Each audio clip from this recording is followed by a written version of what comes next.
So we should theoretically be live.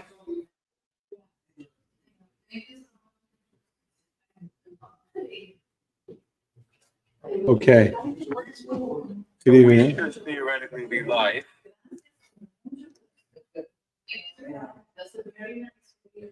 Okay, we are live, my friends. If you're watching, if you can comment so we can see that it's working, that'll be awesome. And I see Martha Black is watching. Okay, if you're watching, say good evening. Good evening. You don't see me?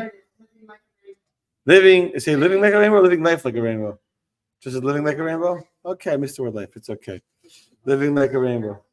Okay. Oh, that's good. That's good. We're going to talk about rainbows at the end of the class, God willing. Okay, so we can start, right? If everyone's watching, Art is watching. Okay, we got our loyal followers on. Good evening. You see it? Okay, you don't see it. Oh, Kim says hi. Kim says hi. That's all that matters. Kim says hi. And Shira says hi. Good evening, Shira. Good to see you on. How are you? Say I pray everything goes smooth. Okay. Good evening to those that are present. Good evening, Zora. Good evening, Michael. Good evening, David. Good evening, Bruce. Good evening, ladies. Hello, Kim. Hello, Randy. How are you, Barbara? Okay. It's not fair to only say hello to those who are watching on Facebook, right? Okay, showtime. So tonight's class, as always, is in memory of the soul of Yitzchak Shimon Yosef. His soul should have an elevation. I want to start with a joke, even though it's not really somewhat connected. I wanted to say this already last week. I did a different joke. So Yahya Sinwar, the head of Hamas, has been hiding in the tunnel together with a lot of hostages. That's one of the issues, is that he's probably hanging out with the hostages together somewhere. Let's see if they're still in Israel. We don't know. Good evening, Joe. So one night he talks to the hostages. Even hostages have been free to say this is just a joke, but so the hostages are telling him that they saw a dream that he would die on a Jewish holiday. He's going to die on a Jewish holiday. So Yasser says, amazing. How do you know? Which holiday did you see that I would die? And how do you know that I'll die? So the hostage tells him, the day that you die will be a Jewish holiday. Figured it out. Okay. I mentioned on Shabbos. It's in my head from last week because what's his name? President of Iran. Abraham Raisi, whatever. So he died. It became like a Jewish holiday, big celebration, a whole ethical question. Should we celebrate the death of our enemies? Anyway, so Lag BaOmer is a celebration of the death, which is not the right word to use, but the passing, the hilula, the elevation, the uplifting, when the soul of Rabbi Shimon bar Yochai was not able to remain in this world anymore, and so to say, reunited with God or remarried to God, became one with God again in a way that it was not able to do while it was still confined within the physical constraints and physical limitations of a body. And so that's the celebration of Lag BaOmer, which was yesterday. Those are my home. Some of you were my home. Some of you were my home on Saturday night for Lag BaOmer, and then yesterday was a big parade, and there's an Upsharnish yesterday. Baruch Hashem, I went from a birthday party yesterday to Upsharnish, to first was Ruben's birthday party, then the Upsharnish, then the big parade and the fair, and then we had a wedding here in Shul. My wife had a bas mitzvah to go to. It was a full day, Baruch Hashem. Yeah, like 4 or 5 different events in one day. Very good, very good.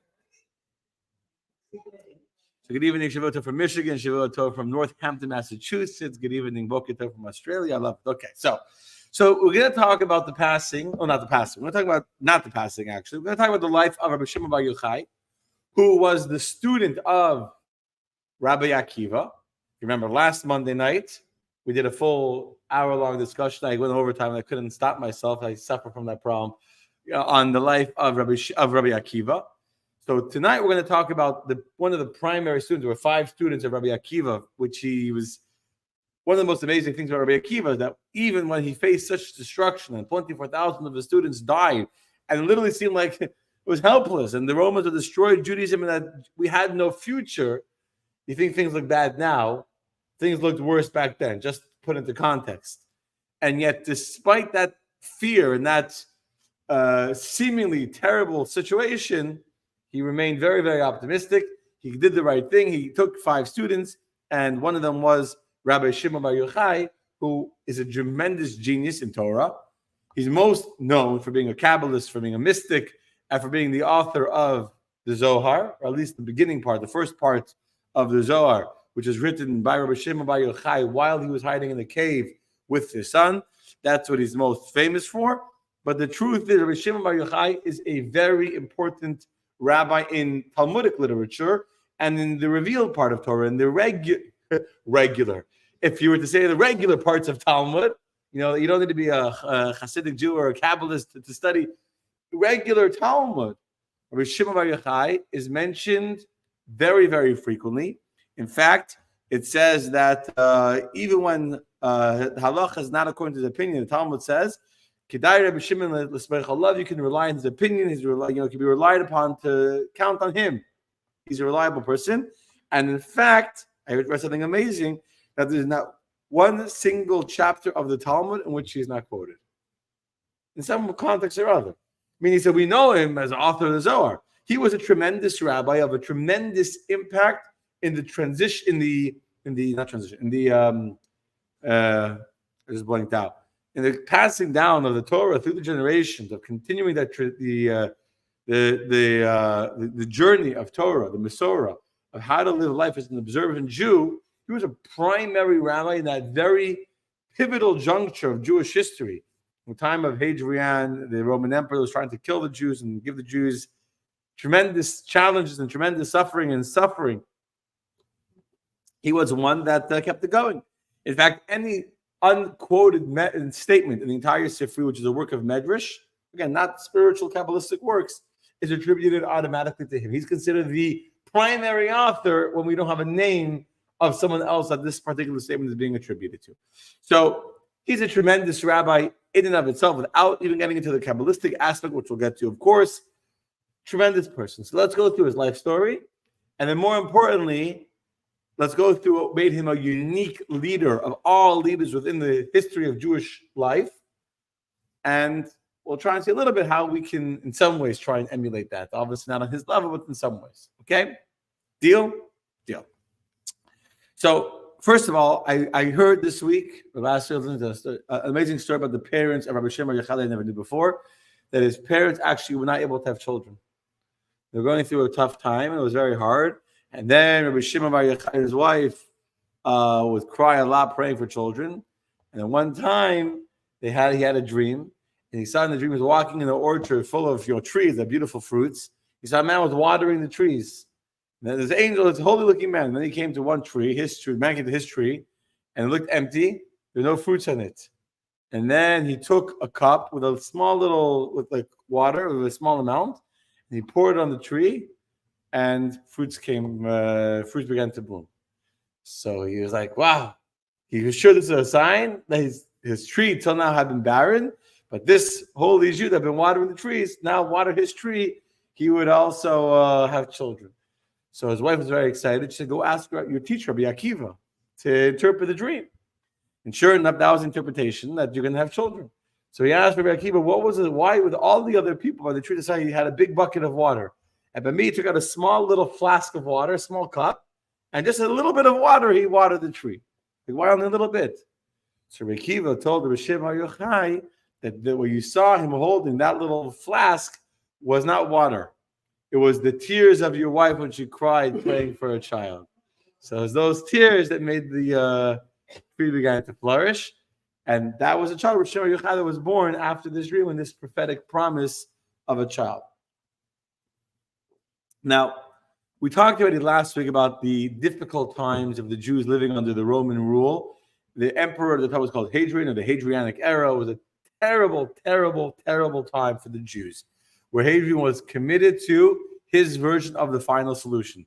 And unfortunately, not enough Jews in America to know the history because we don't know our own history, unfortunately. But there was a time when there was an open, clearly expressed and clearly stated desire by the Romans to annihilate Judaism, to destroy the Jews, to destroy Israel, to destroy any remnant of not only of Israel but of Judaism. The temple was raised. Not only the Temple Mount was raised as if it didn't exist. There was no more Temple Mount, but it became forbidden to teach Torah in public. There was no qualms. There was no political correctness to this. Jews were not allowed to study Torah. Jews were not allowed to give their children circumcision. Jews were not allowed to keep Shabbos. They were not allowed to keep Rosh Chodesh, which is the Jewish calendar, and even have their own calendar. There were many laws, and many terrible moments of suffering that was put upon the Jewish people to try and make them, to try and limit their ability to practice and to live life as Jews.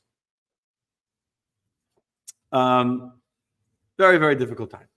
Rabbi Akiva kept on teaching Torah in public, even after the Romans had publicly said that anyone that teaches Torah will be killed.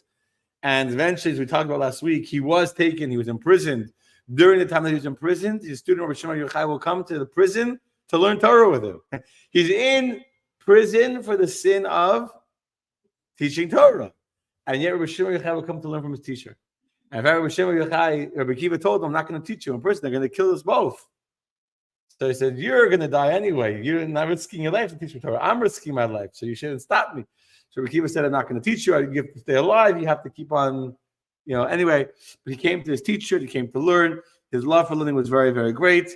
And eventually, after Rabbi Akiva was killed, there's another story, but Rabbi Yehuda ben Bava was one of the last remaining rabbis. He realized we needed to continue the smicha, the oral tradition of rabbinic halach. I don't want to get too into this other subject, but there was no more rabbis who were ordained to have the halachic authority or the legal authority to give rulings and to give guidance on how to live life as Jews. And as a result of that, and it was forbidden, by the way, on pain of death. And in fact, not only would the rabbi who gave smicha to the students be killed, the students would be killed, and the whole city where the yeshiva was would be destroyed. So Yehuda ben Bava, there were no more rabbis left in all of Israel. The Romans were on a serious campaign to destroy Judaism. This is not a joke. And again, it's not known, but they were really on the agenda to destroy any kind of learning of Torah. So Yehuda ben Bava took these 5 students, including Rabbi Shimon Yochai, some of the same ones from Rabbi Akiva, Rabbi Meir, etc. Took them out to the hills in the middle of a deserted place where there was no Roman guards, and where there was no city to be destroyed. And he began to teach them, to give them smicha. And the Romans found out somehow that they were learning, and they heard that the Romans were coming.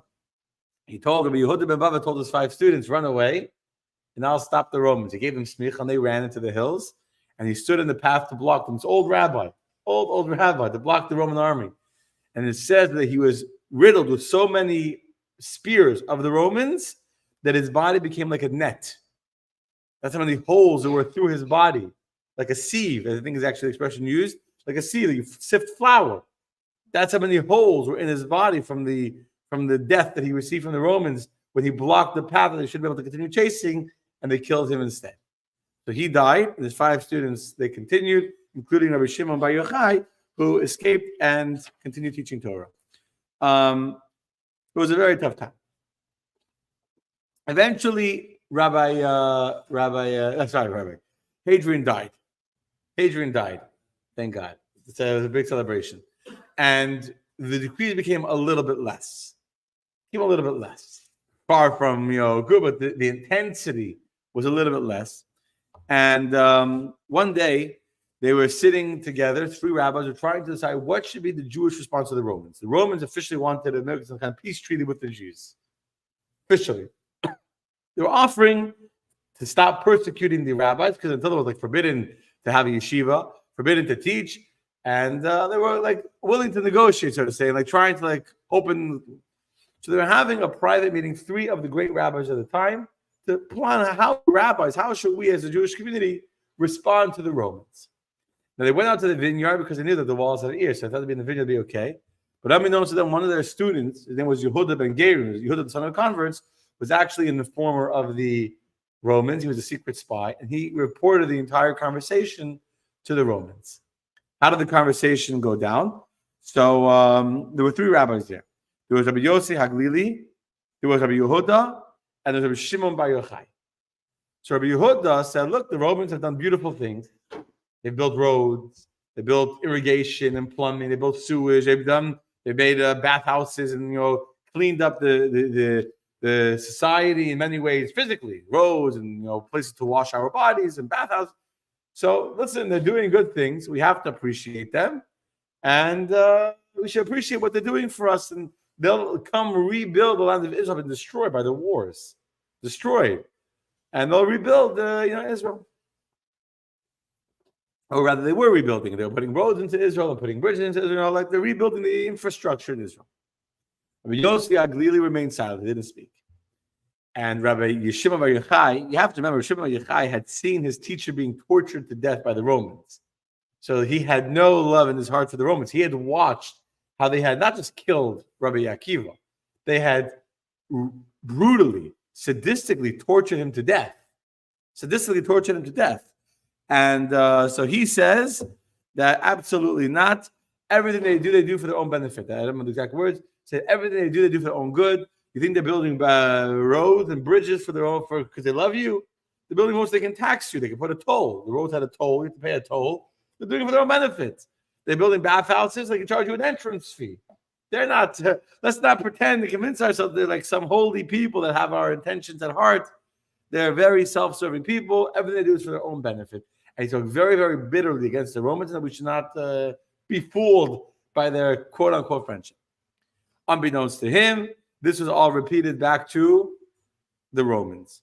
When the Romans heard this, they said that Rabbi Yehuda that praised the Romans should be elevated. Rabbi Yossi Aglili was silent. He should be exiled. And Rabbi Shimon bar Yochai that spoke against the Romans should be killed. He heard this, he had to run away.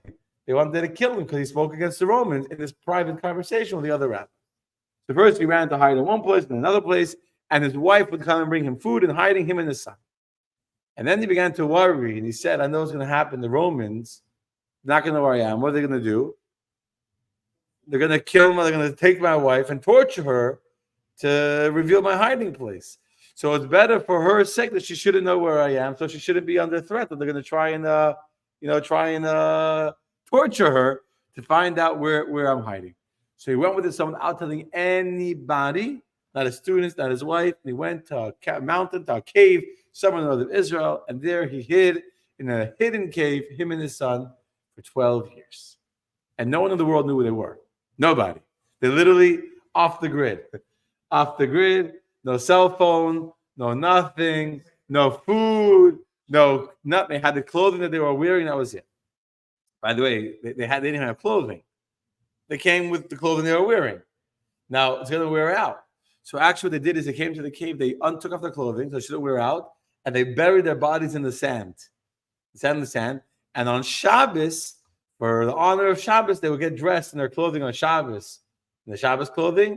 And during the week, they would bury their bodies in sand so they'd be modest. They wouldn't be exposed, but that's how they stayed. And they learned Torah for 24 hours a day, 7 days a week, literally without exaggeration. They reached levels of holiness that us ADHD Americans that we can't sit for more than a minute and a half before our brains already start wandering, and we can't watch a video for more than 18 seconds, and you already need all you that are watching online, you're amazing. You're more focused than 99% of Americans. They had no distraction. There was a carob tree that was growing outside the cave. And a miracle happened, actually. The carob tree was a miracle from God. I guess carobs have a lot of nutrients inside them, so that's all they ate. And God made a river would flow past the cave. That was it. For 12 years, they ate carobs and drank water, and they had no other contact with any other human being for 12 years. Can you imagine how spiritual and how elevated and how lofty you can become after 12 years of uninterrupted study and meditation and learning? I mean, again, we can't begin. We don't even know what it means to study for 12 years. Forget about study for 1 week of nonstop study. You know what I'm saying? Literally, that's all they did. And they were deep, deep, deep scholars. They learned with angels. Elijah the prophet came and revealed many secrets of the Torah to them while they were studying in the cave. He came and studied with them. And they were on a tremendous spiritual level. Tremendous. Finally, 12 years in the cave go by. 12 years of no contact with other people, with nothing. And Rabbi Shimon Yochai and the Roman emperor that was alive at the time, the governor that wanted to kill Rabbi Shimon Yochai, having spoken bad against the Romans, he died. He died. It's not like today, like your name goes into a database, and then you're on the FBI's wanted list. And when you get pulled over, they track your social security number. The guy died. No one knew. There was no more record of Rabbi Shimon Yochai. He was now safe. The governor that wanted to kill him was dead. So there's two versions to the story. Either a heavenly voice, a baskal, a voice from heaven came out and said, "Who will tell Rabbi Shimon Bar Yochai that it's safe for him to come out of the cave?"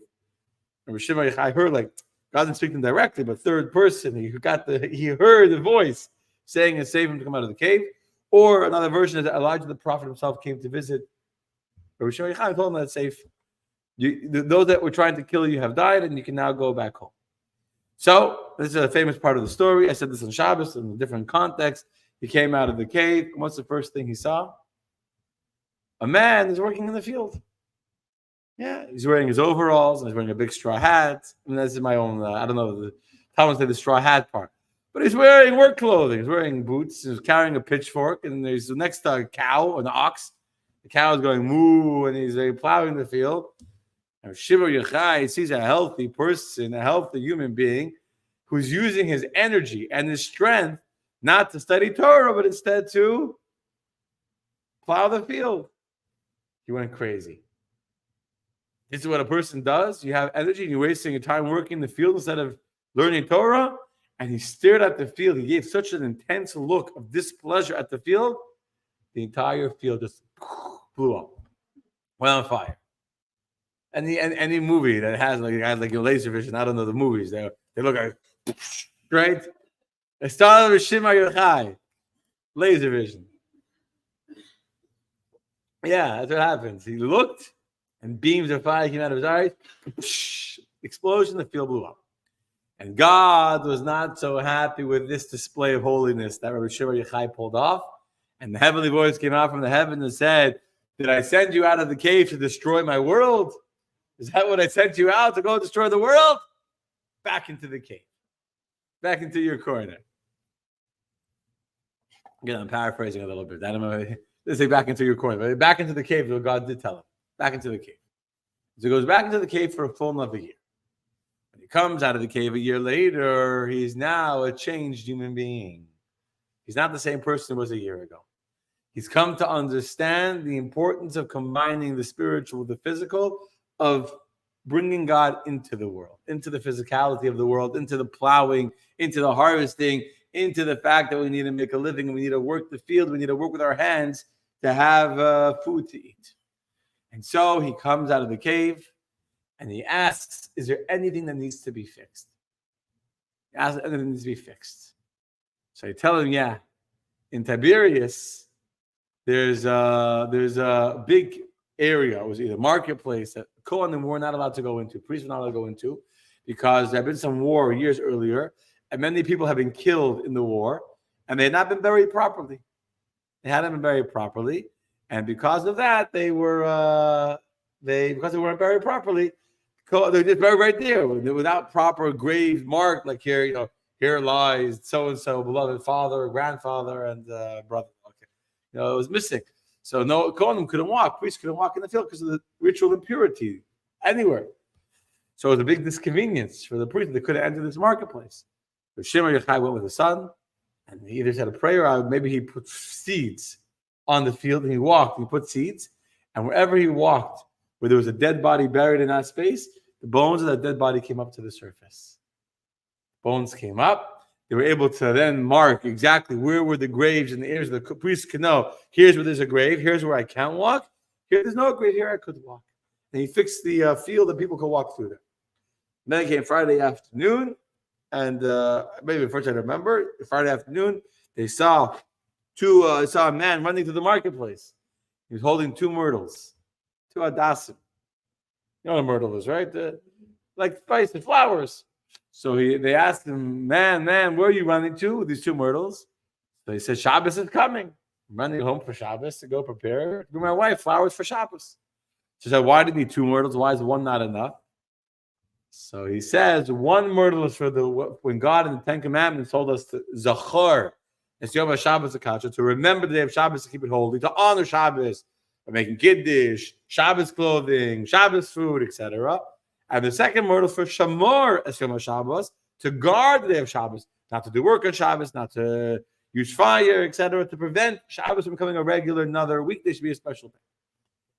And when they saw how he had two myrtles, one for the remembering of Shabbos, one for the guarding of Shabbos, they became very, very happy to, wow, look at how the Jews are so meticulous and so careful in observing the mitzvot.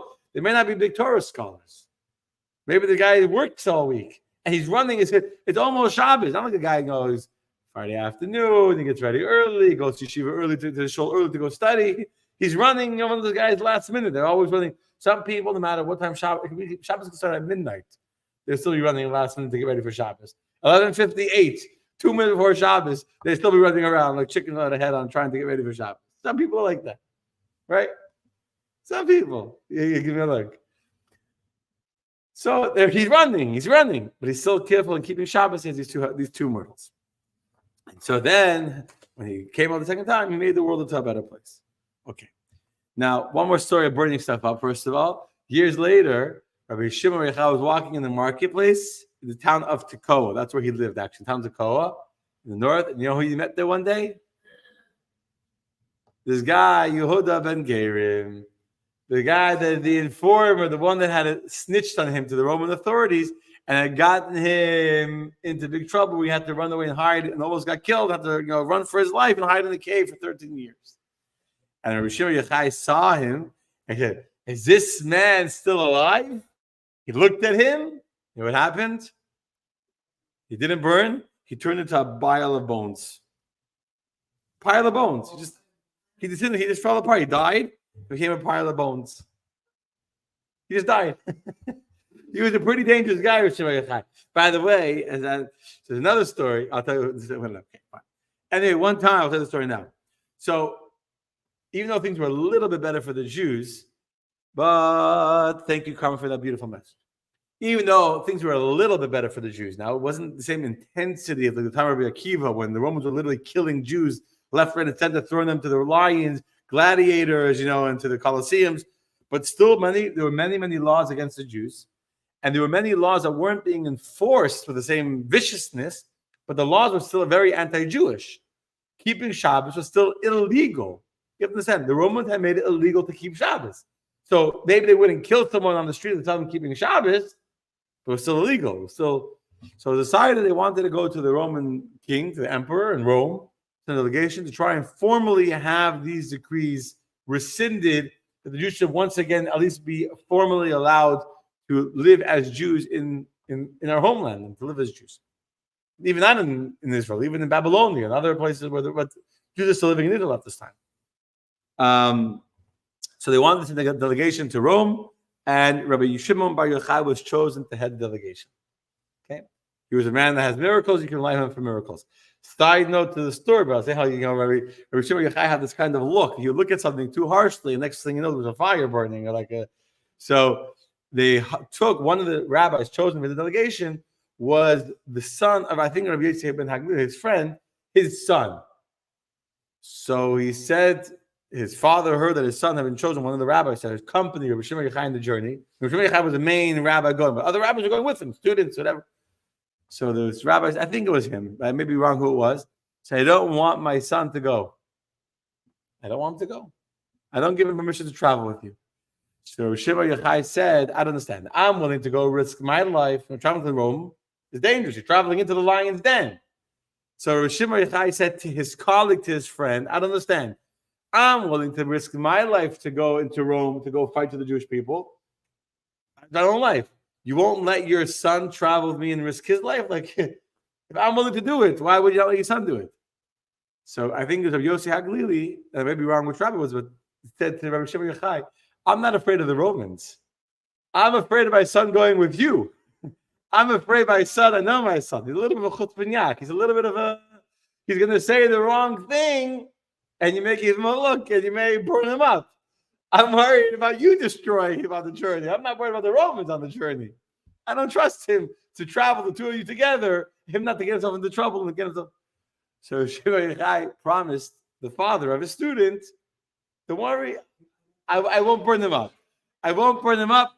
No fire eyes, no destructive eyes, no kabooms, kabams, no explosions. Okay. Anyway, guess what happens? Just a side note to the story, but it's an interesting story. It's like one of these podcasts. So he was traveling with the Shimon Yochai. They're traveling on the way to Rome. They stop in the Jewish community, spend the night on Shabbos or whatever. And the person, he sees rabbis. Some people, they see a rabbi, they need to come, ask a question to the rabbi. Be like a waste of time. There's a rabbi in town, not to speak to him, not to talk to him. So someone in the city comes to this rabbi and says, it's a question. Whatever the question was. And this young rabbi, who was the student of Rabbi Shimon Yochai, he knew the answer and he couldn't help him, so he gave the answer right away. Now, by law, by halacha, a student is not allowed to give a halachic ruling in front of his teacher. It's forbidden by Jewish law. If you're standing in the presence of your teacher, you're not allowed to teach halacha in your teacher's presence. That's why you see when people speak, they say, with the permission of the rabbi, whatever. It's against Jewish law to teach in front of your rabbi is an affront. So he just did it. He just gave halachic ruling in front of his teacher. Shimon Yochai gives him a look. He says, and all of a sudden, the student starts to get terrible pains. He starts to get terrible pains. And he realized right away what he had done. So he says, Shimon Yochai, you promised my father you wouldn't do anything to me. So he says, you're right. And he prayed and he got healed. Anyway, that's just the side note. Anyway, so as they're traveling, so the student says to Shimon Yochai, who's going to help you? So Shimon Yochai prays to God for help, that an angel should come and help him. Which angel comes to help him? A shade, a demon. You didn't have demons, shade him. And this demon comes to help Rabbi Shimon Yochai and be successful in his mission to the Jewish people. Now, this student who's traveling to assist Rabbi Shimon Yochai sees a demon is out traveling with him. He thinks, Sugar Gevara, you're crazy. We're going to get killed traveling with a demon. You're traveling with this holy rabbi that burns things up with his eyes, traveling with a demon. Rabbi Shimon Yochai says, this is our help from God. Anyway, they come to Rome. And they find out, and the demon goes ahead and comes into the body of the daughter of the Roman emperor. The Roman emperor, you ever heard of a dibuk before? Heard of a dibuk? A dibuk is when you have a soul that can't enter into heaven, it's suffering such a terrible, terrible punishment, it has nowhere to even go to begin its cleansing process. It's a wandering soul. And if another person has done some terrible sin that allows himself to be vulnerable, this punished soul could get into the body of this person. Anyway, this demon enters into the body of the Roman emperor's daughter. And she now becomes possessed by a demon, literally. The agent of Rabbi Shimon Yochai, his assistant, his henchman, has now entered the body of the Roman emperor's daughter. And she goes crazy. And the king is going nuts. Is there anyone that can heal my daughter? And they didn't know what the matter with her was. She went crazy. She became like psychotic. Anyone that can heal my daughter can have anything they want from my treasury. Anything they want. So a few days go by. The whole town, the whole capital, is talking about the fact that the Roman emperor's daughter went crazy, and the king is desperate. He's offering anything from his treasury for anyone that can heal his daughter. Shimon Yochai comes to the king. He says, I can heal your daughter. Let me go into the room. He goes into the room where the daughter is. Shimon Yochai decreed that the demon should immediately leave the body of the Roman emperor daughter. And guess what happened? The demon listened to Shimon Yochai. The demon left as suddenly as they come in. Midamo, she's 100% cured. That's it. Cured. The emperor is so happy. He says, I promise you, go into my treasury. Anything in the palace you want, it's yours. So he went, Shimon Yochai went. He went to the official, not to the treasury where the gold and the diamond and the jewels are. He went to the official, I guess it was a room of all the laws. Today it's in the database, right? You put it, it's on the code. He went to the Library of Congress or whatever was in the capital, in the palace. There was a room that had all the laws and all the edicts that had been passed in Rome cataloged by, I don't know, by date, by number, he found the laws that forbid the keeping of Shabbos and all the rules and the laws that were made against the Jewish people. He took the laws, he tore them up, and that's what I wanted from the palace. He took the laws and he destroyed all the laws. He tore them up. That's it. The laws were rescinded from being formal laws in the books of Rome after the story where he was able to heal the emperor's daughter from the demon that had possessed her. Amazing story, huh? That's not a well-known story. Okay, so now we got a taste for the spirituality of Rabbi Shimon Yochai. He was not an ordinary person. He was someone of a tremendous spiritual character. And as I said, he has many teachings in the Talmud, many teachings. He was a very prolific teacher with many students. And you see his intensity and his holiness and his character in his teachings. So, for example, Rabbi Shimon Yochai said that if I were present at the giving of the Torah on Mount Sinai, I would have demanded from God 2 mouths. 1 mouth to only study Torah and never be interrupted, and the second mouth to be able to eat. Meaning to Rabbi Shimon Yochai, the fact that he had to stop studying Torah to eat food was a distraction. So really, he would have demanded from God, you want me to study Torah? Give me 2 mouths. One that will never cease, because it says your mouth should never stop from studying Torah. 1 mouth will learn nonstop, and the other mouth will eat, will eat dinner and have chicken and rice. Instead, then he took it back. And he said, actually, it would be a good idea because even now, man, only 1 mouth, he manages to speak so much evil. Can you imagine how much more evil people could speak if they would have 2 mouths? That would really be dangerous. So he said, okay, maybe not a good idea. But his love for Torah had no bounds. He gave an example, was a beautiful example of 2 brothers. And one would save every single penny he ever got until over time he had a large fortune. And the other one said, what's the point of saving pennies? I'm not going to, let me enjoy life now. So whenever he made money, he spent it, and he always remained poor. So it is a learning, says Rabbi Shimon Yochai, that some people think that I'm not going to become a big scholar.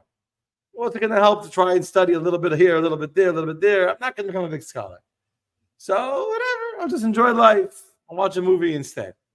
But it says to Rabbi Shimon, the brother that kept every day saving a few pennies, after a while, it became a huge fortune. So to every day person studies even a little bit, but he never misses an opportunity to study. He said, you're going to the bank, you're traveling here, you're waiting in the doctor's office, you have free time, and you don't waste a moment to always make sure to try and study, you're going to amass a tremendous fortune. He also made a story about how he told the Jews that they would be rewarded if they would learn Torah, they would be punished if they study Torah. I mentioned on Shabbos a story of a famous story of the Gemara as well, that once one of his students went to travel to go do business. He left the yeshiva to go and make money. And he did quite well for himself. And he came back with some nice watches, some nice, very fancy tailor-made suit. And the other student became a little jealous. And they didn't say, but Rabbi Shimon Yochai was able to feel in their minds a feeling of jealousy that while he was sitting in yeshiva and studying, let's go out and make money. So Rabbi Shimon Yochai took them all up to the cave, to the mountain. There's a valley between the mountains. And he commanded, let the valley fill with gold coins, and magic trick, the whole valley filled with gold coins. They're looking in amazement, see gold coins everywhere. He says to them, go ahead, take as many gold coins as you want. But remember, all the gold coins you take now will be deducted from your spiritual reward in the world to come. You only have 1 bank account, so if you take it out now, if you withdraw it early, you're not going to have it later on. And of course, take any of it. Okay. So, and there's more, but that's you get the gist of his holiness and his intensity for Torah. He was a person that never stopped to even pray. It says about him, his Torah was his trade, was his craft. Meaning most of us, when you're doing a mitzvah, and then there comes time to pray, you got to stop doing the mitzvah to go pray. Why? Because since we're going to anyway stop doing the mitzvah, so you can stop now to pray. But since Rabbi Shimon Yochai studied Torah so much, he never stopped studying Torah.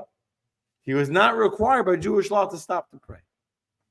We're talking about a person on the level of holiness that we don't even begin to fathom. And yet, as I talked about on Shabbos, said this is the importance of human relationships. That 13th year in the cave changed him. I'm going to get to it in a minute. First 12 years in the cave made him a fiery, passionate student of God whose whole desire and yearning was to get closer and closer and closer to God. The 13th year in the cave taught him the secret of finding oneness in the universe and being able to find God in the world, not only by transcending the world and trying to escape this world and go to Torah. And that's why, as I said already on Shabbos, he said the famous statement that there's three crowns: the crown of Torah, the crown of kingdom, the crown of priesthood. The crown of a good name is over all. I discussed on Shabbos. I won't repeat the whole thing now. In addition, he said that man should rather jump into a fiery furnace than to offend another person in public. That was him, He understood this. And he said that to deceive anyone by words is worse than cheating him out of money. He hated egotistical people. He said he who lets arrogance get the better of him is like a heathen worshipping idols. Understand? Many such teachings in him. Okay. Now, let's get to the good stuff. Two stories, and the second one's really the important one.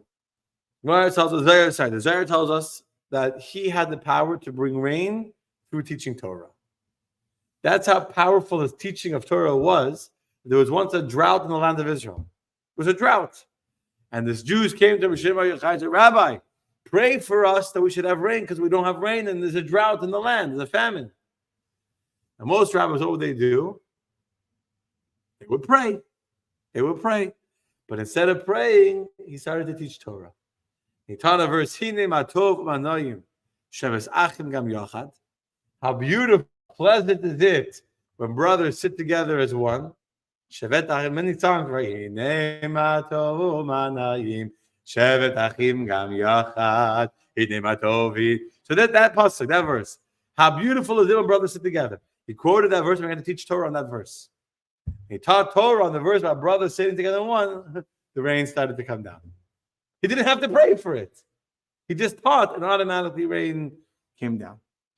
And there's another very famous teaching that during the entire time that Shimon bar Yochai lived, there was never a rainbow found in the world. See, it says. Let me go back a second. When after the story of the flood, Noah came out of the ark, right? And what happened? Noah came out of the ark. He was depressed, right? He saw the world was destroyed before he didn't see a rainbow. He saw a destroyed world. He saw when Noah. Let's go back a second. When Noah entered into the ark, what did the world look like? It was a beautiful world. It was a beautiful, luscious, green world full of people, trees, plants, flowers, animals, houses. It was a beautiful world. Very, very rich world. Very rich. It was too rich. That's why people were evil and corrupt, because there was so much physical blessing of the earth. Everything was big. The animals were big. The trees were big. Everything was beautiful. He comes out of the ark a year later, 365 days later. What does he see? Nothingness, exactly. There was nothing. The world was barren. The world had been cooked and boiled, and there wasn't a blade of grass. There was an olive tree that the bird found far away in Israel. Either Israel didn't get destroyed or olive came back. One tree survived. Different opinions how it was an olive branch so soon after the flood. But that was it. That was like a unique thing that the olive found. There was no other leaf to be seen anywhere in the world. The world was desolate. He became very demoralized, very depressed. And Noah said, I'm not doing this. I'm not rebuilding a world that can be destroyed again. He faced such absolute destruction. He said, I can't do this again.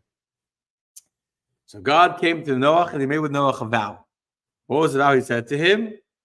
Never again will I bring such a plague upon the earth. I forgot to talk about his death. Whatever. Never again will I bring such a plague upon the earth. And Hashem says to Noah, this is the sign of my covenant which I have established between me and all flesh for all generations. For all generations. And the word lidorot, which means for generations, is spelled in the Torah missing the letter vav. Lidorot. So you can write dor, resh, or daled vav resh, vav tav, dorot. But the vav is missing. There's a cholam there, but there's no vav. The letter is missing. Just trust me, the letter is missing. So when the letter is missing, the word is still pronounced the same way, but the way it's written is different. Which means that something is missing. So the rabbis and Medrash tell us that there were generations when there was no rainbow, this covenant of God was not for all generations. There were generations when it was not there. Which generation was missing the covenant of God not to destroy the world? The generation of Rabbi Shimon bar Yochai. During his entire lifetime, there was never this rainbow which expresses the covenant of God, promising that even though really you deserve destruction because you're acting in a sinful way, but I made a promise that I won't destroy the world. So here's a reminder of my covenant not to destroy the world. During the lifetime of Rabbi Shimon bar Yochai, his spiritual merit was so great, was so powerful, that there was no need for a rainbow where God felt a moment of anger that he wanted to destroy the world, because Rabbi Shimon bar Yochai's merit was protecting the world and protecting his generation from any kind of punishment. Understand that? That's how great was the merit of Rabbi Shimon bar Yochai. That the very fact that he was living in that time, at that generation, his holiness and his study of Torah became a spiritual protection for the people living in his generation, and therefore there was never a rainbow that ever appeared in the sky during the entire time that he was living in his generation, because even though there were Jews that sinned during his time as well, but God never felt a moment when he wanted to destroy the world, because the merit of Rabbi Shimon bar Yochai was protecting the Jewish people. It's an amazing power, amazing spiritual level we're talking about. Amazing spiritual level. Now, there's a lesson for us from this. But I want to interrupt for a second, just tell you very briefly about his passing.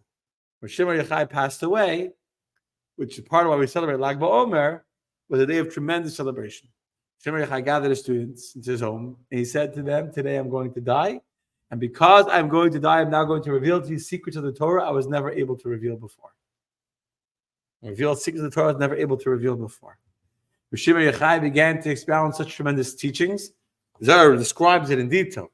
His student was Rabbi Abba. Rabbi Abba was there and he was transcribing what his teacher was teaching. But the intensity of fire emanating from the face of Shimon bar Yochai was so great, he could not even look at his teacher. He couldn't look. So his face was hidden. He was like ready without even looking.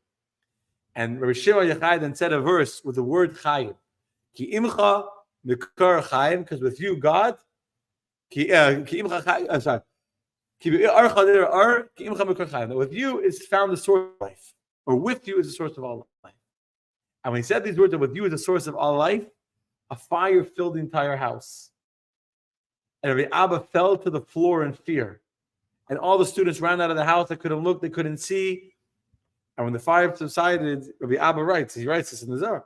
He saw that his teacher had passed away. He died with the word Chaim, with the word life. The last word he said was the word life. That with you, God is the source of all life, and with those words he passed away, saying life. And then the students wanted to go bury him. They couldn't bury him. There was a fire around his coffin. The local people where he lived wanted to make a burial for him, but the coffin of Rabbi Shimon bar Yochai lifted itself up and it went by itself. By itself, no one was able to carry it. There was a fire burning from his coffin, let's say fire, a heavenly fire. No people were able to touch his, after he passed away, he was so holy, no one could touch his coffin, his bed that he was laying on. It went by itself, and they followed behind, and it went to this cave by Meron. Some say that this was the cave where he hid for years. That's nothing to do one with the other. It's a whole discussion. But that's anyway where he's buried. That's where he's buried. He chose his burial spot in the middle of a cave, meaning there was nothing there. He was living in Tiberias, if I'm not mistaken. They wanted to bury him there. He went to be buried in this cave in Meron. That's where he was buried. From then, there's many, many, many stories about the holiness of Rabbi Shimon bar Yochai and of Lag BaOmer and miracles that happened in Meron on Lag BaOmer. But we'll leave that. Let's understand for ourselves the idea of the rainbow. The idea of the rainbow and what is unique about Rabbi Shimon bar Yochai, besides that he was so holy, but he wasn't just holy. His ability to bring God into the world in a unique way, which is the whole idea of Chassidus and of Kabbalah, not just to reveal, not just to be. See, some people think Kabbalah is to be spiritual. If you're spiritual, then you're not involved in the physical. True spirituality is to be able to see spirituality in everything, including the things that don't look spiritual. That's true spiritual greatness. I'm going to explain it to you by telling you another statement in the Zohar, which is a crazy teaching of the Zohar. Okay, we read to you a passage of the Zohar where in here, Rabbi Shimon Bar Yochai is describing his own greatness, his own holiness. I'm going to see, we're going to dig a little deeper, see how great was Rabbi Shimon Bar Yochai. The Zohar says as follows. The Zohar says, once Rabbi Shimon Bar Yochai went out and he saw that the world was dark and cloudy, and he saw that all the lights had been sealed. So he said to son of Eliezer, the guy that had been with him in the cave for 13 years, his son, he says, let us go and see what God has planned for the world. Okay. They went, I don't know where they went to. They didn't go to public, so I'm saying they went up to heaven somewhere, and they came to one angel that looked like a large mountain with 30 large torches of fire in its mouth. Rabbi Shimon Bar Yochai says to this angel with 30 torches of fire in its mouth. Again, it's all metaphorical, obviously. So the danger of studying Zohar, you might think that there's an angel looks like a mountain, like 30, like cigarettes coming out of its mouth. It's metaphorical, but the 30 torches of fire. He says to him, tell me, what are you planning on doing with all this fire? The angel says, I came to destroy the world because there are not even 30 righteous people in this generation. And thus, God had decreed to Avram that if there's not 30 righteous people in the city of Sodom, I'm going to destroy it. So I'm coming to destroy the world. Even I already told you that God said there's no rainbow, but we'll get to that in a minute. This is the story in the Zohar. But listen to this. Shimon says to the angel, I order you, go in front of God and say to him, Ba Yochai ba'olam. Ba Yochai is in the world. You can't destroy the world. Maybe there's not 30 people, but Bar Yochai is in the world. So Bar Yochai is here, you can't destroy the world. This is what Shimon Bar Yochai is telling the angel to tell God. So what does the angel do? He listens to Shimon Bar Yochai. Okay, not going to argue with you. He goes back to God. And he says, Rabbi Shalom, Master of the universe. It is known to you about Yochai said to me. I don't need to tell you about Yochai. So I go say to God, I'm not listening to you because by Yochai is in the world. He said, it's known to you about Yochai said to me. And what does Hashem say to the angel? Go and destroy the world and ignore Bar Yochai. Ignore Bar Yochai. So the angel returns. Hashem Bar Yochai sees the angel coming and he says to him, stop. If you do not leave, I decree on you that you will never return to heaven. So Hashem Bar Yochai says about the angel. I will make it that you'll never return to heaven. Rather, you'll be in the place of Azza and Azael. I guess a place of hell, a place of terrible suffering. Go back to Hashem and say to him, if there's not 30 righteous people, not 30 tzaddikim, then 20 tzaddikim should suffice. If not 20, then 10 should suffice. And if not 10, then 2 should suffice. And who are the 2? My son and I. Shnei bnei aliyim says there's 2 men of elevation that are worthy of saving the world. And if 2 is not enough, then 1 should be enough, and that is me. So he says, that is me. As it says, Tzaddik Yisod Olam, a tzaddik, a righteous man, is the foundation of the world. So go back to God, he tells the angel. Go back to your boss that told you to go destroy the world with 30 torches of fire coming out of your mouth.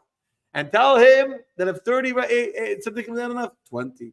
And if 20 is not enough, there's 10. If not 10, there's 2. Me and my son. And if even 2 is not enough for you, I alone am worthy that the world should not be destroyed, because the tzaddik is God himself said. Tzaddik, he said, Elam, a tzaddik is the foundation of the world. That's all that we need. Okay? What do you think happens next? At that moment, when God heard, that moment, a baska, a voice rings out from heaven and says, Ashrei chelkecha, how fortunate is your portion, for Hashem decrees above, and you rescind his decrees below.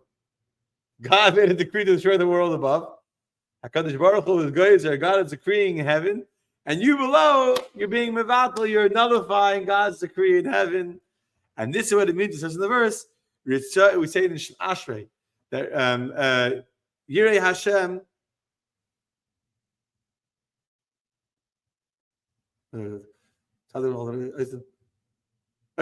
since Ashrei had it before, the will of those who fear him is the Let's say, no, Ritzoin Yidei Yasa. We say in Asher, Ritzoin Yidei Yasa, that the will of those who fear God is being done. So because you fear God, even though God decreed that the world should be destroyed, Ritzoin Yidei Yasa, the will of you, of Rosh Yochai, is going to be fulfilled, the world will be destroyed. So how do we understand this? It seems like the ultimate of arrogance. And Rosh Yochai before said someone that's arrogant is like he worships idols. And here the man is standing up before the angel and saying, I'm telling you, go to your God and say, no, thank you. Rabbi Yochai is more important. This is not to listen to God. And then he tells the angel, tell God, there's not 30, this is my son and I. And if not, there's me. I'm worthy to save the whole world. Like, sounds pretty egotistical to me, no? Yeah. Doesn't sound very humble, that's for sure. Righteous guy says, I'm righteous. I'm so right. I'm the most righteous man in the world. How do you understand that? It all goes back to that 13th year in the cave. That 13th year in the cave, that 13th year was a transformational year that truly made Shimon Yochai the greatest of rabbis to ever live. First 12 years, what happened to Shimon Yochai? He became as holy, as spiritual, as intense, as mystical, as transcendental as you could possibly be. He meditated, he studied, he meditated more, he studied more. He was like on the highest spiritual level you can be. Then he comes out of the cave and God says that you come out to destroy the world. You can't destroy the world. The world is awaiting redemption. The world's waiting to be fixed. So now he came out a year later and he learned how to fix the world. So that's what he's saying to the angel. The world in which God would not allow me to destroy it, you can't destroy it either. Something very beautiful here. The world in which God would not let me destroy because people were not serving God properly, and God made me learn how to find spirituality in the physical, how to find oneness in the multiplicity of the universe, how to find God's oneness, that you can't destroy the world either. The fact that the world is not righteous is because the world's waiting for redemption. What happened in that 13th year? Hashem taught God, or rather, Shimon Yochai taught himself to understand that true greatness is to be able to live in with your greatness, to redeem the world. And that's why 13, you know what number 13 signifies in Judaism? The number 13 is the same numerical value as the word echad. Echad. Every Hebrew letter has a numerical value, right? Aleph is 1, Ches is 8, Dalet is 4, which equals 13. 12 years became very spiritual. In the 13th year is when he discovered oneness. He discovered oneness. And there is something beautiful. What is the idea of a rainbow? What's a rainbow? 13 colors. Is there 13 colors in the rainbow? No, not 13 colors in the rainbow. Much less, 7. 8. But in Judaism we say 7 because there's 7 colors of nature. 7. A rainbow is a mixture of many colors. The oneness of a rainbow is the many colors of the rainbow. What makes a rainbow beautiful? That it's not one color. It's many colors that make one color. One rainbow. If it would just be one color, it wouldn't be a rainbow. It'd be, be a reflection on the water, whatever it be. It's only a rainbow because it's able to reveal multiple colors into the world. Able to reveal multiple colors into the world.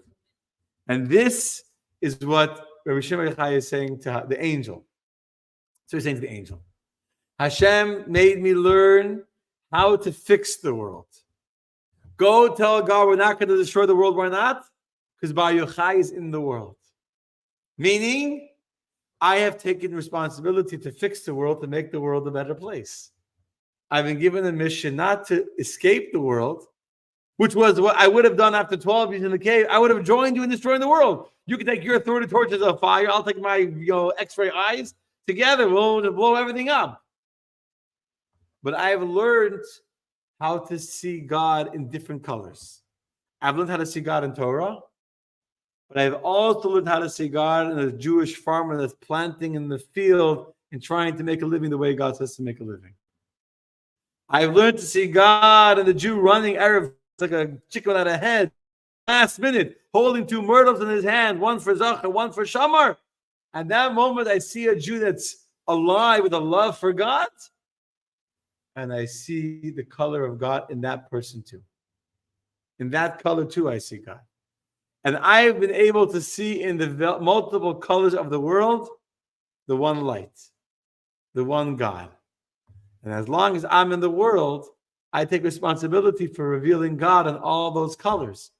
That's what God gave me in the world. God gave me this job. So tell God that as long as He didn't give me permission to destroy the world, and I have to fix the world and reveal the oneness of God in the world, He can't destroy the world either. Understand?